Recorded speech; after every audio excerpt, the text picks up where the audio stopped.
Hi, I'm Courtney Stevens, and I'm here with bitmaker Greg Darnell. Greg has been a bitmaker since 1972. He's an emeritus member of the Traditional Cowboys Art Association. He's also a current reining horse judge, holding a specialty card in AQHA and a 4-star judge FEI. Greg is a past president of the National Reining Horse Association and has served on the board and judges committee for many years. You've spent most of your life studying the horse's mouth and how to build a bit that really accommodates the oral cavity. Being fortunate enough to have grown up in the business, first of all, thank you for being here. Secondly, yes, I've been here a while.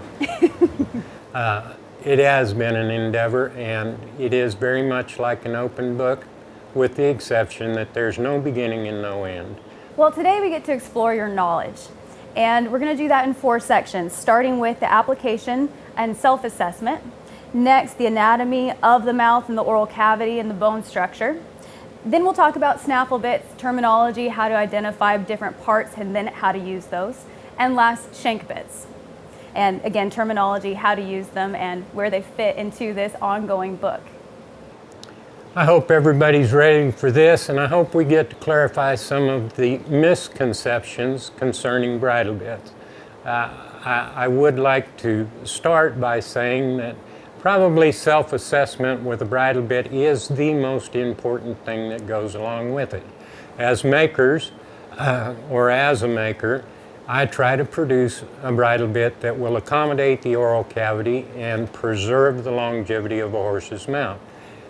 However, the hand that pulls on the bridle bit is what is going to determine whether it's severe, not severe.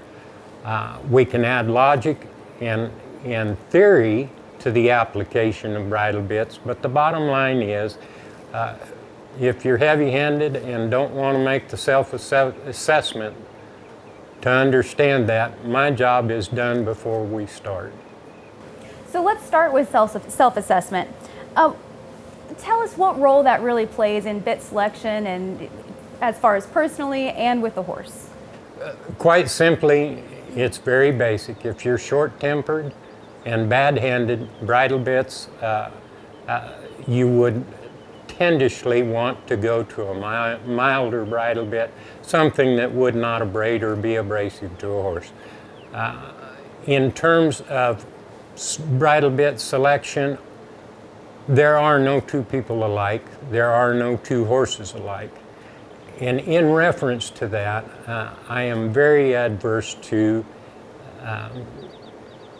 a prescription or a menu buying situation for a bridle bit. It is, in fact, always that unique combination between the hand that pulls on it with the temperament, as well as the horse that you're going to put it on and that horse's temperament. So we're not dealing with specifics here, we're dealing with a lot of variables.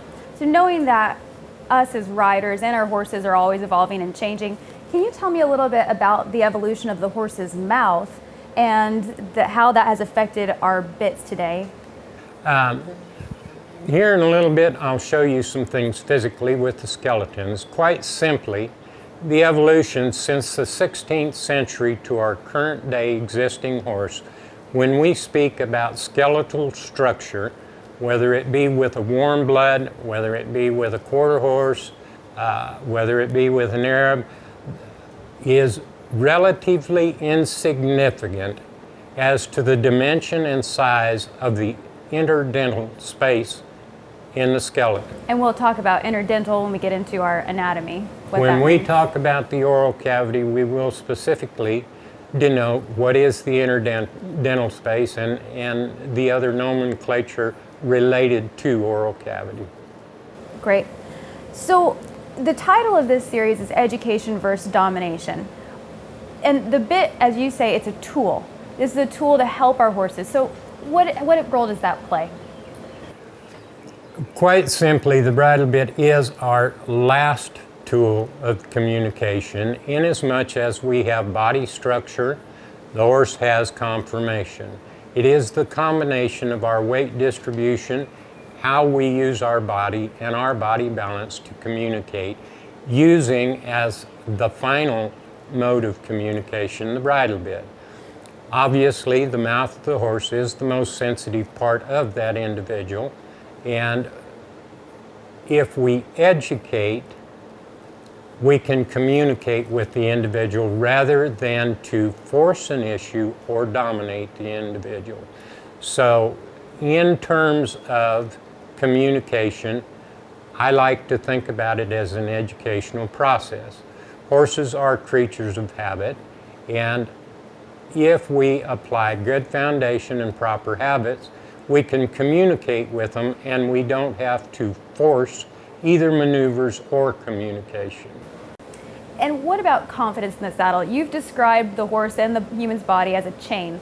So if something happens that makes me uncomfortable, how does that affect my mode of communication to the horse's mouth? This is a point that is very, very important from the standpoint that human nature and human reaction, if something occurs, a horse trips, a horse gathers himself to buck you off, your natural human reaction to that is to tense. It is probably the most detrimental thing that can happen. If we can relax and move with the horse, then we don't oppose the natural motion of the horse.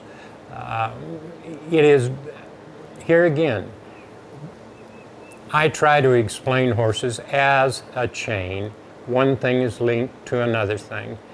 Human bodies are the same thing. So when we try to combine two chains to communicate, we have lots of variables.